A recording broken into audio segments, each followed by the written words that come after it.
Mario Draghi a accepté l'invitation de Vladimir Poutine et annonce qu'il se rendra à Moscou le plus tôt possible. L'invitation du président russe intervient au moment où les Occidentaux estiment encore très élevé le danger d'un conflit en Ukraine.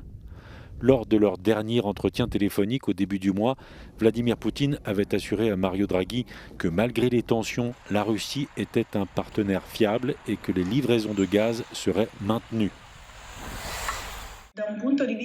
D'un point de vue politique, Poutine n'aurait aucun intérêt à ne pas soigner ses relations avec l'Italie, qui est un des rares pays européens à encore entretenir de bonnes relations et avoir un dialogue avec la Russie.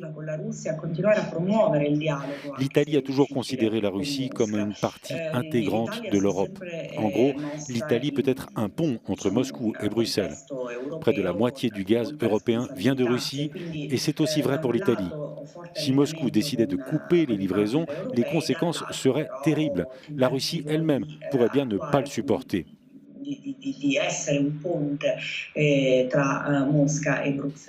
Selon les dernières informations d'Eurostat, en 2019, l'Union européenne a importé 40% de son gaz naturel de Russie. La Russie est beaucoup plus dépendante de ses exportations de gaz que l'Europe ne l'est de ses importations. Mais les exportations de pétrole doivent elles aussi être prises en compte.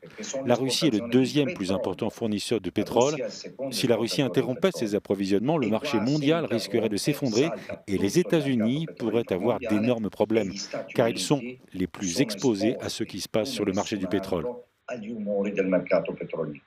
La Maison-Blanche a affirmé mercredi que la Russie n'avait pas retiré de troupes dans la zone frontalière de l'Ukraine, mais au contraire envoyé 7000 soldats supplémentaires.